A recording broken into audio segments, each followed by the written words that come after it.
სტაბილურად არსებული ქარების მასებმა მიმართულებები შეიცვალეს. აქედან გამომდინარე, დააკვირდით, აორთქლება ხომ გაიზარდა ოკეანეებსა და ზღვებში. და თან ამასთან ერთად მიმართულებები შეიცვალეს ქარებმა. აქედან გამომდინარე, შეიძლება მაგალითად დედამიწაზე, ვინაიდან ოკეანების და ზღვების ანაორთქლი ხომ ქარებს მიაქვთ და ვინაიდან იმ ქარებმა მრავალწლოვანი მიმართულებები შეიცვალეს ხშირ შემთხვევაში.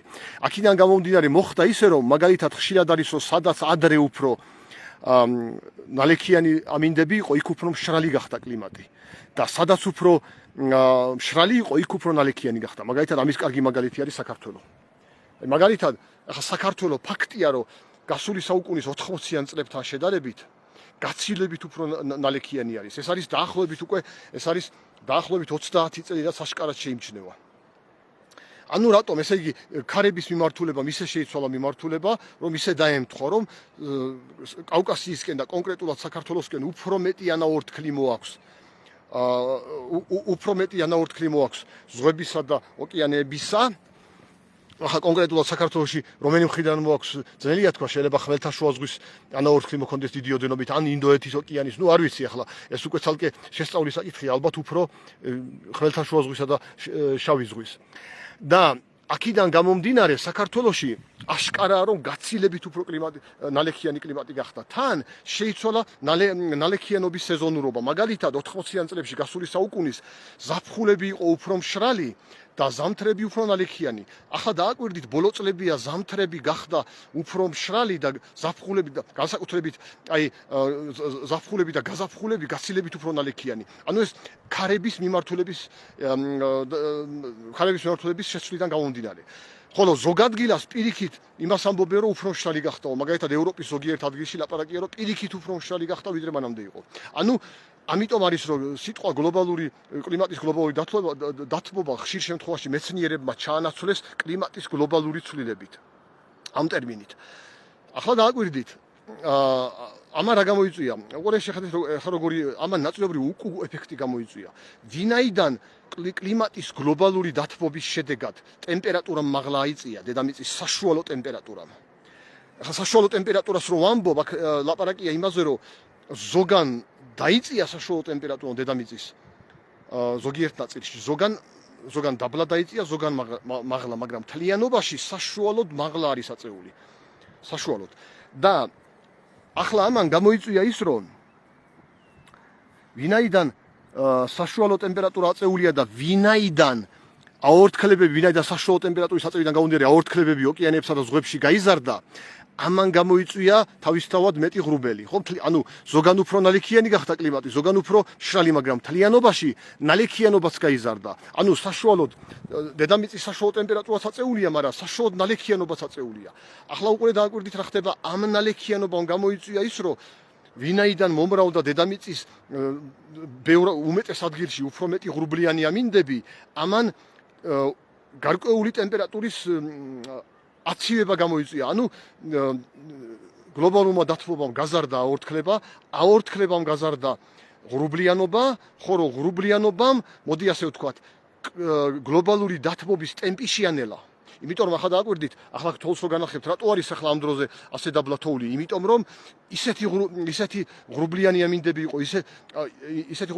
ამინდები იყო წელს სვანეთში და ზოგადად საქართველოში აპრილში, მაისში და ივნისის დასაწყისში ნაწილობრივ, რომ ტემპერატურა დააგდო.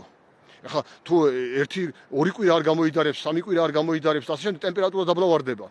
და რახან ტემპერატურა დაბლა დააგდო, ხშირად როდესაც აქ წვიმდა, იქ მთებში თოვდა და თოვს აქ რო ადნობდა, იქ ამატებდა. ანუ ნაწილობრივ გარკვეულ სიმაღლეებს შორის სხვაობაც გაზარდა. ანუ მაგალითად თუ ადრე ამ დროზე, წლის გარკვეულ პერიოდში, თქვა 1500 მეტრსა და 2500 მეტრს შორის ნაკლები სხვაობა იყო თოვლის მოცულობაში, ახლა ეს სხვაობაც გაზარდა ხშირ შემთხვევაში, იმიტომ რომ აქ რო წვიმს, იქ თოვს.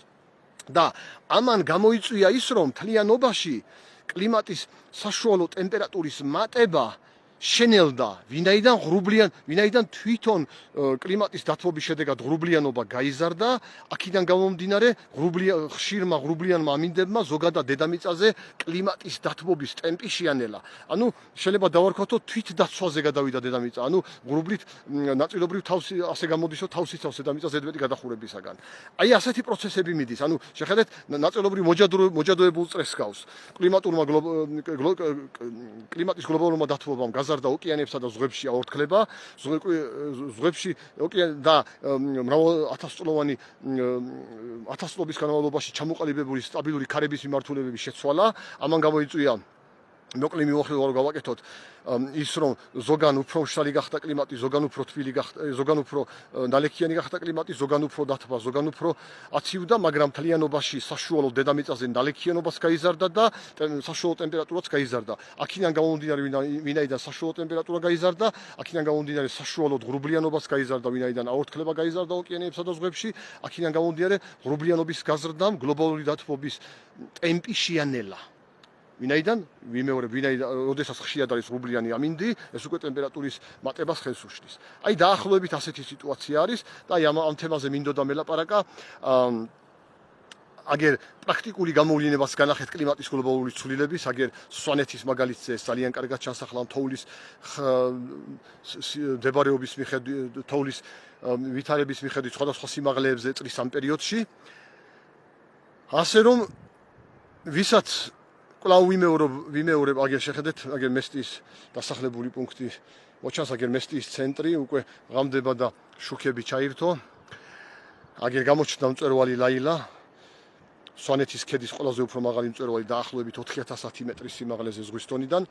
ასე რომ აი ეს გარკვეული მიმოხილვა მინდოდა გამეკეთებინა კლიმატის გლობალურ ცვლილებასთან დაკავშირებით, აგერ ეს ჰაწველი სათხილამურო კურორტისკენ მიმავალი საბაგირო, შემდეგ მეორე საბაგირო ეგერ მოჩანს. ანუ დაახლოებით 1470 მეტრიდან 1870 მეტრამდე დაახლოებით, შემდეგ 1850 მეტრიდან დაახლოებით 2350 მეტრამდე, ხოლო იქით კიდე თეთრულდის სათხილამურო კურორტი, სადაც ყველაზე დაბალი სადგური მდებარეობს დაახლოებით 2280 მეტრის სიმაღლეზე და ყველაზე მაღლა მდებარე საბაგირო სადგური დაახლოებით 3170 მეტრის სიმაღლეზე. აი ეს რაზეც მინდოდა რომ მელაპარაკა.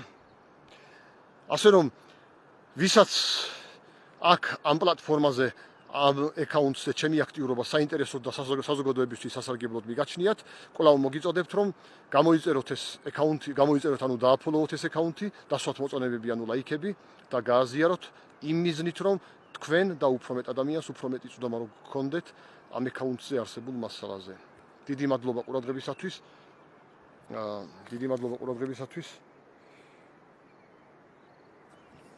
დიდი